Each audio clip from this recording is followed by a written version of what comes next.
إنما يخشى الله من عباده العلماء.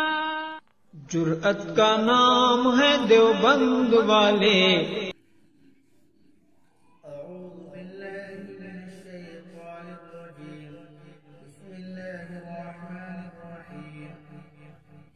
وقال قرينه هذا ما لدي عتيد. ألقيا في جهنم كل كفار عنيد مناع للخير معتد مريب. الذي جعل مع الله إلها آخر فألقياه في العذاب الشديد.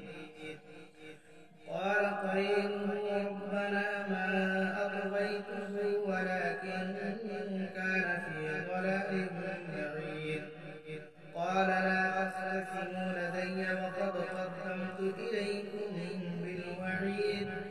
ما يبدل القول لدي وما أنا بظلام للعبيد. يوم نقول لجهنم هل امتلأت ونقول هل من مزيد. وأزلفت الجنة للمتقين غير بعيد. هذا ما توعدون لكل أواب حفيظ. من خشي الرحمن بالغيب وجاء بقلب منيب. ادخلوها بسلام ذلك يوم الخلود.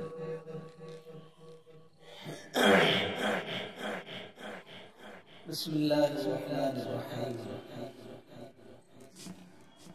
وقال قرينه هذا ما لدي عتيد.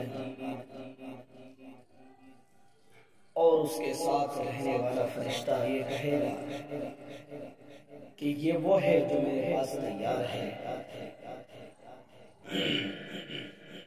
ماقبل کی آیتوں میں حشر کا تذکرہ چل رہا تھا.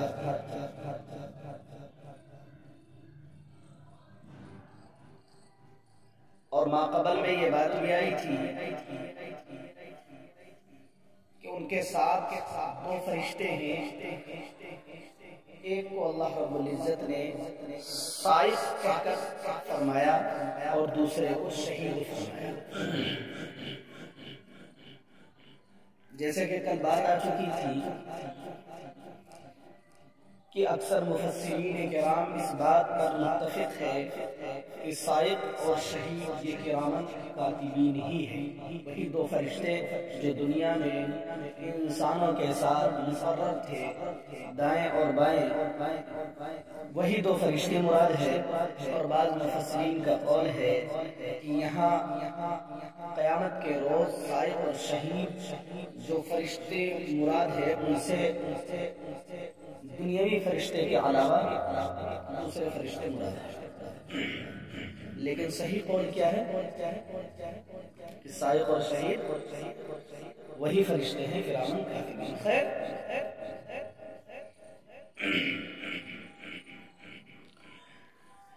جب ماقبل میں بات آ گئی کہ دو فرشتے ہیں، قرین اس کے ساتھ رہنے والا، قرین سے بھی دونوں فرشتے مراد ہوں گے یا ایک فرشتہ مراد ہوگا؟ چونکہ وہ جو دو فرشتے تھے شمال اور یمین میں، تو دونوں فرشتوں کا کام قیامت کے روز علیحدہ بتلایا تھا. صائق وہ ہے جو اس شخص کو حساب و کتاب کی جگہ تک لے جائے، اور دوسرا شہید وہ ہے جو گواہی پیش کرے. جو انہوں نے گناہ کے کام کیے ہیں ان تمام کو پیش کریں گے، جو خیر کے کام کیے ہیں انہیں پیش کریں گے. تو بعض مفسرین جو فرماتے ہیں کہ قرین سے مراد صرف شہید ہے، کیونکہ صائق کا کام ہو چکا ہے، وہ حساب و کتاب کی جگہ انہیں پہنچا چکے ہیں. اب قرین سے مراد وہ ہے شہید ہے، یعنی وہ فرشتہ جو گواہی کے لیے مقرر کیے گئے تھے. اور بعض مفسرین یہ فرماتے ہیں کہ دونوں کیا ہے، دونوں فرشتے مقرر ہیں، جیسا کہ ابن کثیر رحمۃ اللہ علیہ فرماتے ہیں. الغرض یہ فرشتہ یوں کہے گا کہ یہ وہ ہے جو میرے پاس تیار ہے. القیا فی جہنم کل کفار عنید. القیا یہ تسنیہ کے صیغے ہیں. اللہ رب العزت فرمائیں گے کہ جب ان کا حساب و کتاب ہو جائے گا، ان کے نامہ اعمال بائیں ہاتھ میں دے دیے جائیں گے اور اعمال بد کا پلڑا بھاری ہو جائے گا. پھر اللہ رب العزت فرمائیں گے القیا فی جہنم کل کفار عنید. ان دونوں فرشتوں سے فرمائیں گے جہنم میں ڈال دو. کہاں ڈال دو؟ جہنم میں ڈال دو. اور جہنم میں کسے ڈالا جائے گا؟ ہر اس شخص کو ڈالا جائے گا جو اللہ کا منکر تھا، جو اللہ کا منکر تھا. چنانچہ اللہ رب العزت فرماتے کل کفار، ہر کافر کو ڈال دیجیے. عنید آگے فرمایا ہر کافر کو ڈال دیجیے. اسی طریقے سے عنید یہ صفت کا صیغہ ہے فعل کے وزن پر باب نصر ینصر سے. باب نصر ینصر سے مراد ہے ہٹ دھرمی کرنے والا. کیا؟ جی.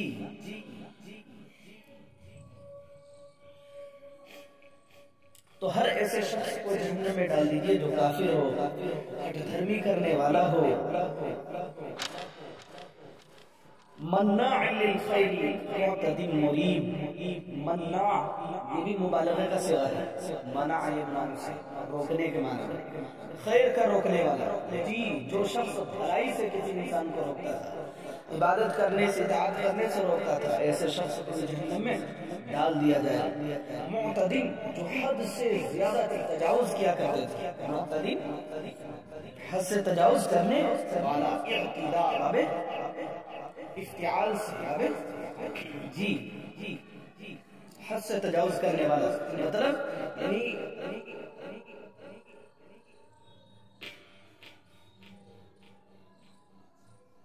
حد سے تجاوز وہ اس معاملے میں کرتے تھے کہ اللہ کی بندگی نہیں کرنی، اللہ کی بندگی نہیں کرنی ہے، اللہ کی اطاعت و عبادت و اطاعت نہیں کرنی ہے. ان چیزوں میں یہ حد سے تجاوز. اور مریب ریب سے ہے. اراب یریب ارابتن باب افعال سے. مریب اس کے معنی ہے شک پیدا کرنے والا، شبہ پیدا کرنے والا. جی یہ لوگوں کو بہکاتا تھا، شبہ پیدا کرنے والا. اللہ بھی ہو سکتا ہے دنیا میں، اللہ بھی کوئی زمین و آسمان کا پیدا کرنے والا بھی ہو سکتا ہے. اور اللہ رب العزت کا شک کیا کرتا تھا. تو ان تمام کو اللہ رب العزت حکم فرمائیں گے جہنم میں ڈال دیا جائے. الذی جعل مع اللہ الہا آخر. اسی طرح اس شخص کو بھی جہنم میں ڈال دو جو اللہ کے ساتھ دوسرا معبود بناتا تھا، جو اللہ کے ساتھ دوسرا معبود بناتا تھا. فَأَلْقِيَاهُ فِي الْعَذَابِ الشَّدِيدِ.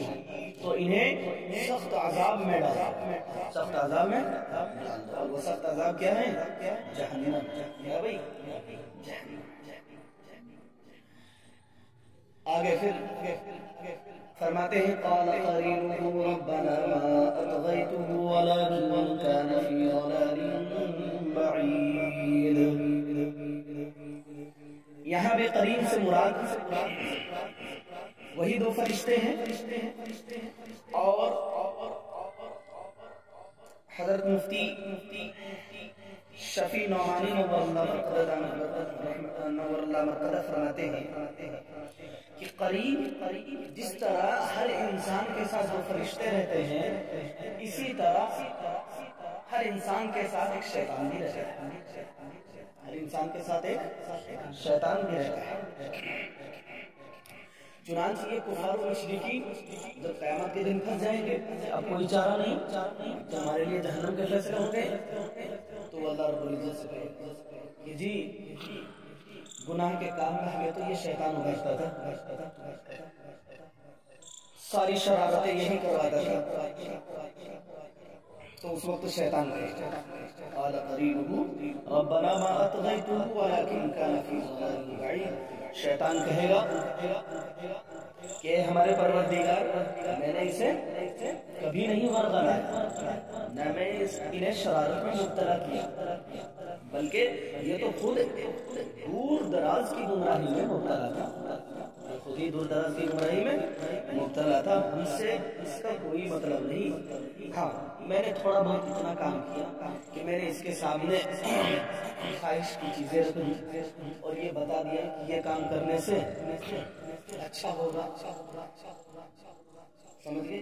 برے کاموں کی طرف ہم نے برے کام کی راہ ہم نے اسے دکھلائی، لیکن ان کے سامنے تو دونوں راہیں تھی، ایک نیکی کی راہ، ایک بدی کی راہ، ہم نے بدی کی راہ کی طرف انہیں ورگلایا، تھوڑی سی خواہش جتلائی کہ اس جانب جانے سے فلاں فلاں چیزیں تمہارے سامنے آ جائیں گی، لالچی تھی، چنانچہ یہ حریص ہو گیا اور نیکی کی راہ کو چھوڑ کر بدی کی راہ کی طرف چل پڑا، لیکن اس میں میرا کیا قصور ہے؟ اللہ رب العزت فرمائیں گے لا تختصموا لدی وقد قدمت الیکم بالوعید، سنو جھگڑو مت، میرے سامنے جھگڑنے کی ضرورت نہیں ہے، کیوں؟ اس لیے کہ میں تمہارے پاس وعید بھیج چکا تھا، تمہارے پاس وعید بھیج چکا تھا۔ جی کون سی اچھی راہ ہے، کون سی راہ جنت دکھلاتی ہے، کون سا راستہ ہے جو تمہیں جنت تک پہنچاتا ہے، کون سے کام ہے جس کے ذریعے سے تم جنت کو حاصل کر سکتے ہو، کون سی عبادت سے اطاعت بندگی ہے جس سے اللہ کی رضا حاصل ہوگی، اللہ کی خوشنودی حاصل ہوگی۔ چنانچہ تمہیں ساری چیزیں دی گئی تھی کہ تمہارے پاس پیغمبر نہیں آئے، کہ تمہارے پاس پیغمبر کے وارثین نہیں آئے، کہ تمہارے پاس میرا قرآن کریم نہیں پہنچا، میرے قرآن کا فرمان نہیں پہنچا، میرے پیارے پیغمبر کی حدیث نہیں پہنچی، میرے صحابہ کرام تمہارے تک دین کو نہیں پہنچایا، پھر صحابہ کرام کے بعد تابعین، تبع تابعین، ائمہ مجتہدین، علماء کرام، بزرگان دین، ان تمام نے تم تک دین کو نہیں پہنچایا۔ ہم نے تو قرآن مجید کے اندر ارشاد فرما دیا الیوم اکملت لکم دینکم، کہ میں نے دین کو کیا کر دیا تمہارے لیے، مکمل کر دیا۔